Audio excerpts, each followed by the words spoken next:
Hi everyone, myself Satendra Jaiswal and welcome to my channel Coding Card. So till now we have solved so many graph problems where the input was in the form of nodes and edges.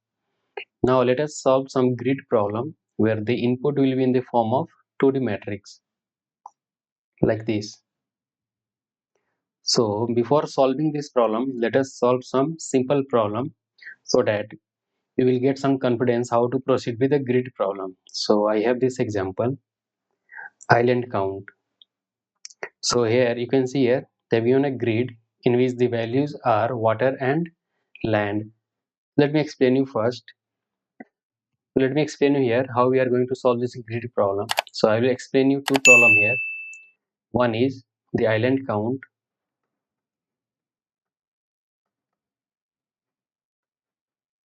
total number of island, and second is the largest island, largest or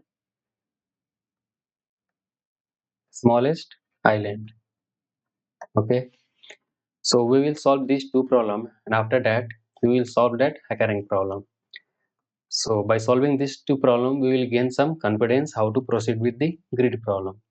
So to solve grid problem, so we have to traversal either BFS or DFS. So we will be using DFS over here. You can use BFS from your end. Suppose we are given a grid.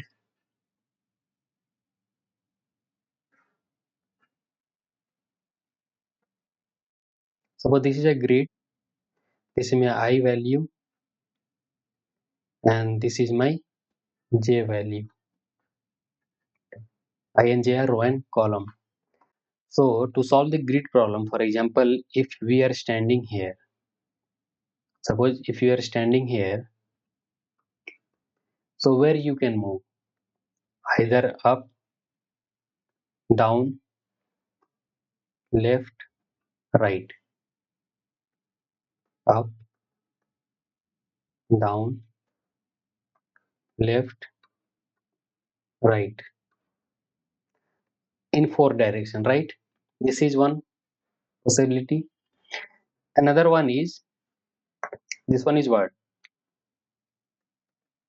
Vertical and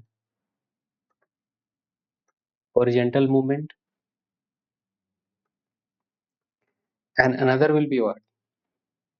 You can move up, down, left, right, in diagonal, right? In every direction, left, right, as well as diagonal. Here we added extra diagonal. We can move diagonally as well. So we will solve this problem later on. Let us start with the simple movement, left, right, up and down. Now let me explain you here. Once you know how to traverse in all the four direction, we'll simply add a direction to move diagonally for this next problem. So let me explain you first here in a simple way.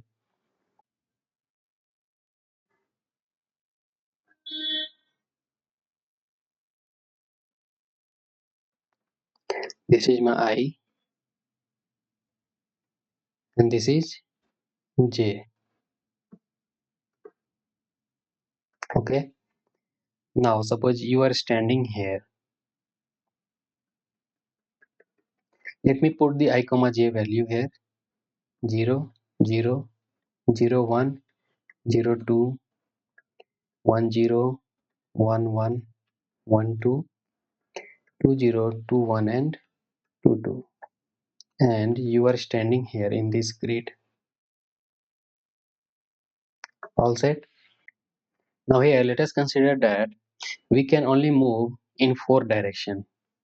Four direction, that is up, down, left and right. For now, for this problem, only four direction, no diagonal. So if you are standing at I comma j whose value is 1 comma 1. Okay. Now if you see here, if we want to move in upward direction, you are here and we want to move in upward direction. We want to move in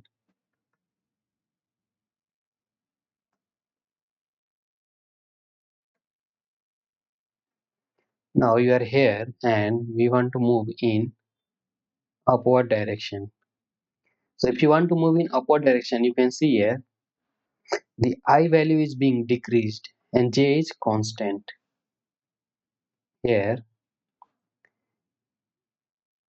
the I value is being decreased by 1 and J is constant. J is constant. And if this is for up, if you want to go down with I comma J at current position, value is 1 comma 1. If you want to go downward means the I value will be increased. I plus 1 comma J will be constant, right? This is the moment. If you want to go up one step, simply I minus 1, J is constant for upward movement. For downward, I value will be increased by 1 if you are going 1 unit down and J will be constant. Now for left movement, if you are I comma J whose value is currently 1 comma 1, so if you want to go in the leftward direction, so in the left I value will be same. If you want to go in the left direction, see I value is how much? 1 1 1 1. I is here 1 and J is being changed. If you are going in left direction, so J is being changed, decreased by 1. So Ji is constant here and J is being decreased by 1. And if you are going right side, currently at I comma J whose value is 1 comma 1, then if you are going in the rightward direction, then I value will be same and J will be increased by 1 if you are going 1 unit towards the right. I hope this is clear. If this is clear, means this kind of problem is clear. So if I write like this, suppose if I write this as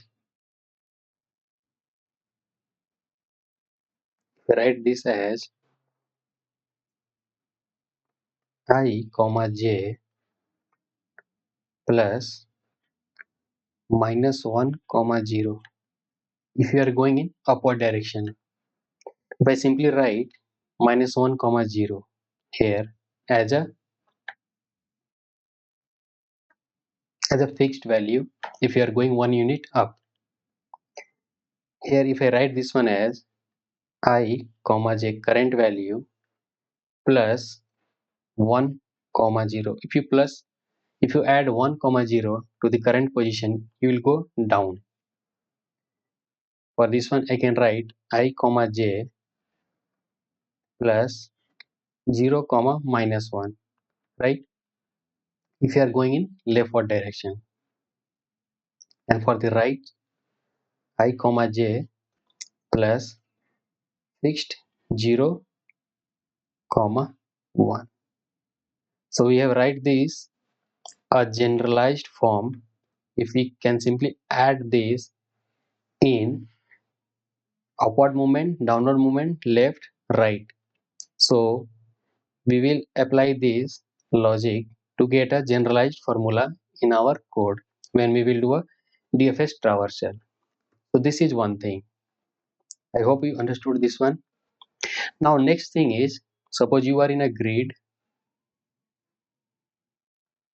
If you are in any grid, for example, let us take one more, and suppose you are standing here currently. So for this one, for this position, currently we are going in 4 direction, right? So if you are standing here, you can move either right, left, up and down. And for every position, suppose you move towards right, you came here. So for every point on which you are standing, you have to do a DFS traversal for this kind of problem where you have to find the total number of island. For example, this is the land, L represents land and W represents water. Water, suppose water, water, land, water, water, suppose land. So how many island are here? So this is one island and this is one island, connected land, right? For this problem, there will be two island. So how to proceed with this kind of problem? Suppose if I am standing here, I will simply use DFS of I comma j. Okay. Now suppose with this DFS of I comma j, I can go upwards, downwards, left and right. I was standing here. Suppose I started with top, moving upward direction. I am at this grid. So if you are standing here, so again you have to apply DFS of this point x comma y recursively to find all the attached land. So this is very simply like calling a DFS recursively to all its connected neighbors, like how we have solved the previous node kind of problem where we were traversing. If you are standing on any node, the target was to traverse all its connected neighbor, right? So same logic here. If you are standing here at any position, if you are standing at any position, then you have to traverse all its neighbor in up, down, left and right direction. If you are going to any node, if you are going to any cell, again from that cell you have four possibilities to go up, down, right and left. So if you have come here on different cell, so again here a DFS will be applied for all its connected neighbors. So we will do a DFS traversal till we get the base condition like the value is water, or we cross the, or we are at the boundary condition, right? So we'll be doing this DFS traversal till two condition. One is boundary condition, like we have to traverse between the grid. So these are the boundary condition. And the next one is, next criteria will be what? The cell on which we are standing is a water or it is visited, right? So let me explain you this problem now. Suppose this is the grid. Let's take this problem. Suppose they have given this grid. Suppose this is the grid where W represents water and L represents land. And they are saying that in the problem, we can move vertically or horizontally.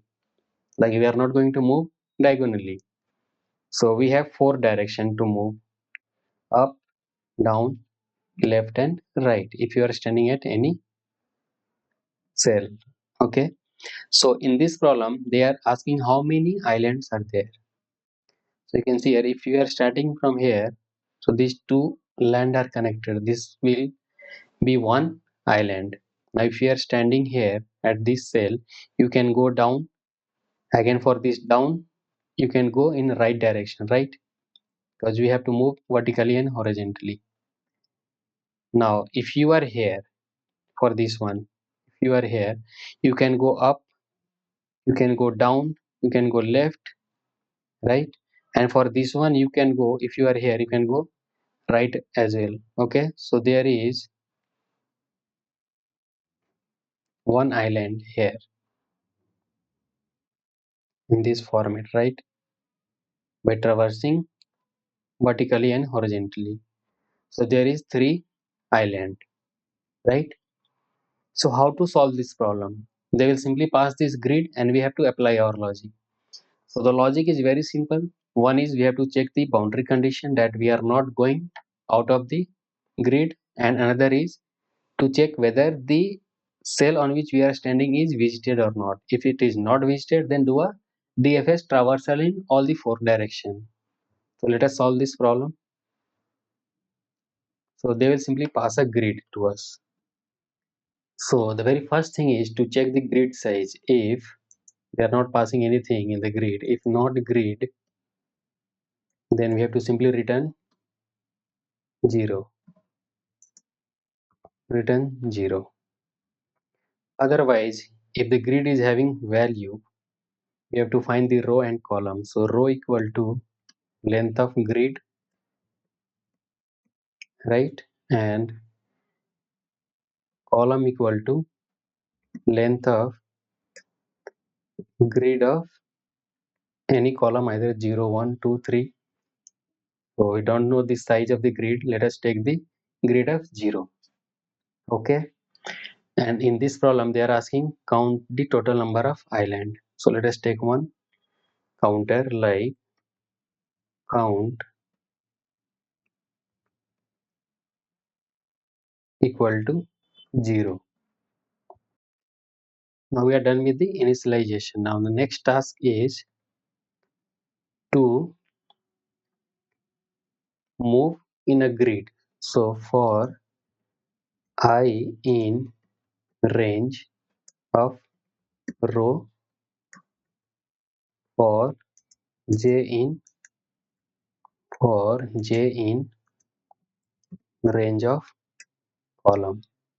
Simply a nested for loop to move I comma j. What we will check, if grid of I and j, if it is equal to land. If it is land, means it is of our use, means we have to do the DFS traversal, means the cell on which we are standing is a land. So what we have to do, we have to pass this to a DFS function, the DFS of I comma j. All right, now we have to write the function for DFS. Define a DFS where it will hold row comma column. Now we have to write the logic. So the very first thing is, on the land which we are standing, that will be a visited for us. So what we will do, grid of row comma column, what we will do, we will mark it as visited. So instead of writing v, let us mark it with a w. We'll use the same variable represented for water.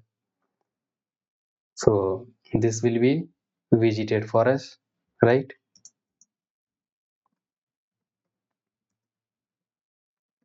Mark visited for current cell on which we are standing currently, where we have to do the DFS traversal in all the four direction, up, down, left and right. Now let us do the DFS traversal for up. Let us write the logic for up, after that down, then left, and then right. So let us go one by one. So for moving in upward direction, so we have to first check the boundary condition. There were two things, like I explained here. One was to check the boundary, like the row and column should be inside the grid, right? It should not go outside. And another thing was we have to check the visited or not, right?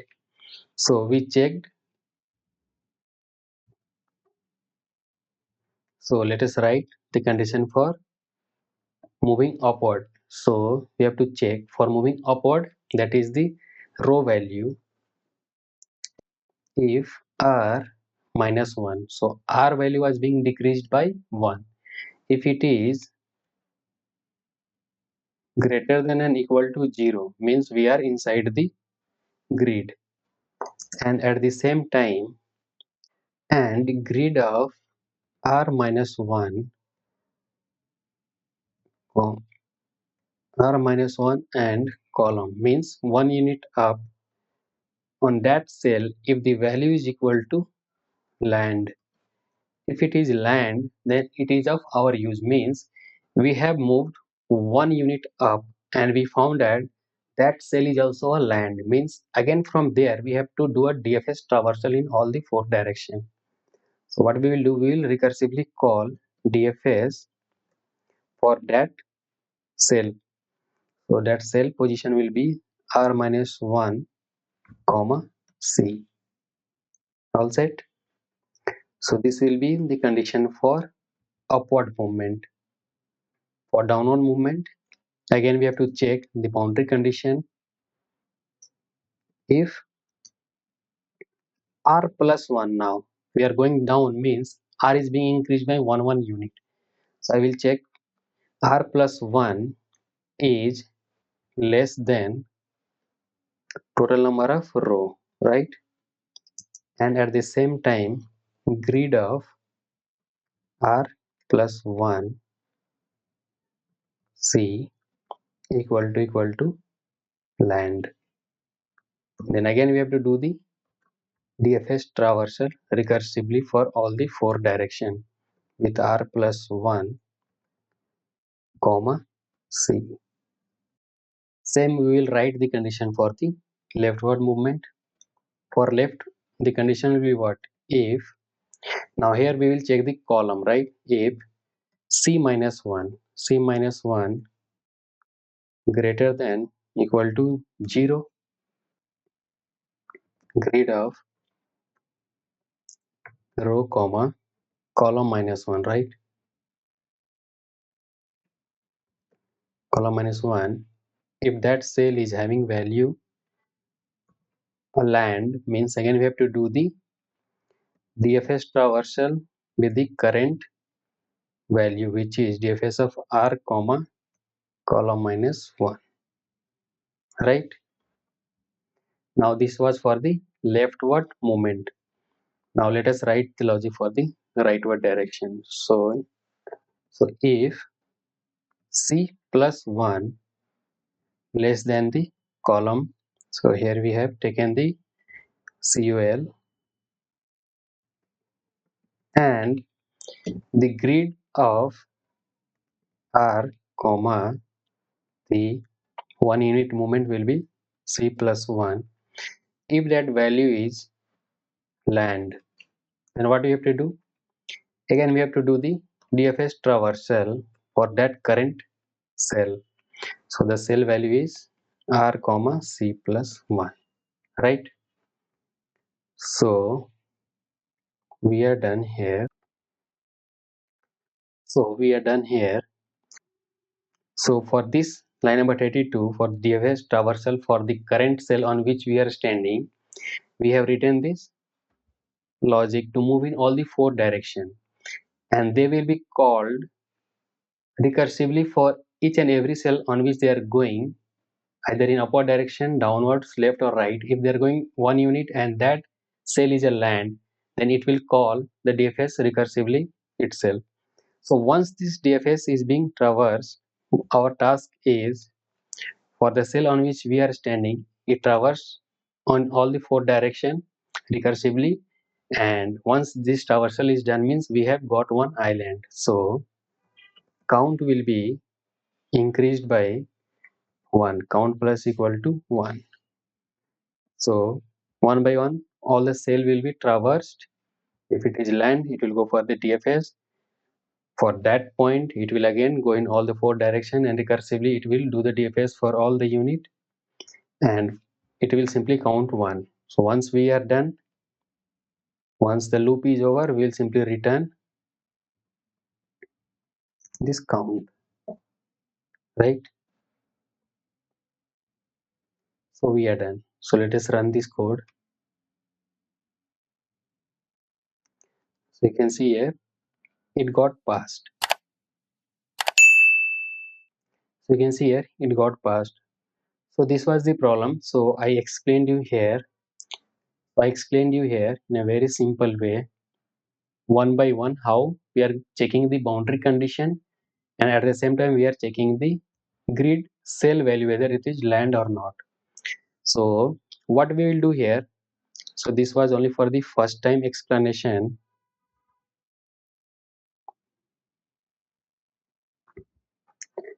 So this was only for the first time explanation where I explained you this in detail, how we are moving in every direction. So what we will do here, let me comment this code, and what we will do, we will take, instead of writing all this logic 4 times, what we will do, we will take one direction list,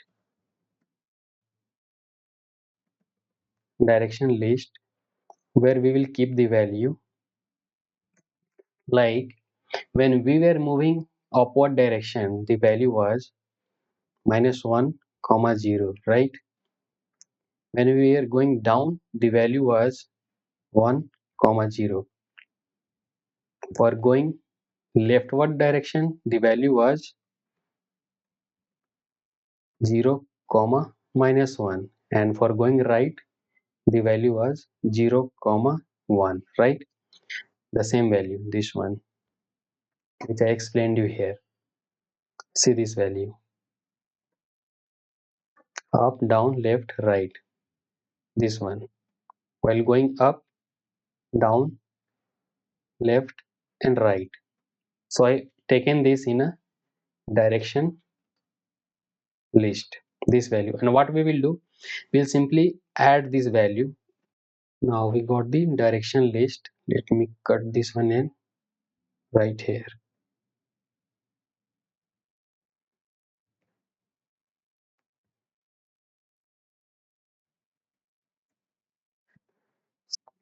So for any incoming row comma column value, we were simply marking that current cell as a visited, and after that the next thing was to move in all the 4 direction. Now what we will do, we will iterate in all the 4 direction. So for, let us take two value, direction of row comma direction of column in direction, right? In direction.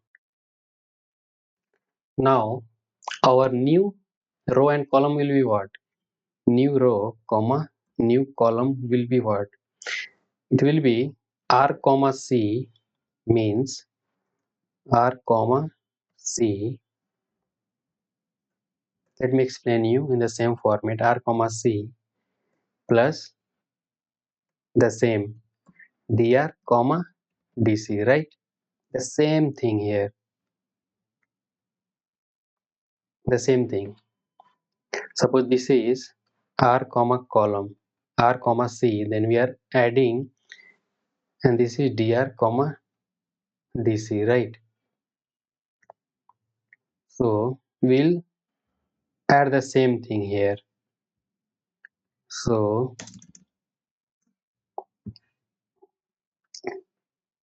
row will be updated with row plus dr, and column will be updated with common plus dc, right?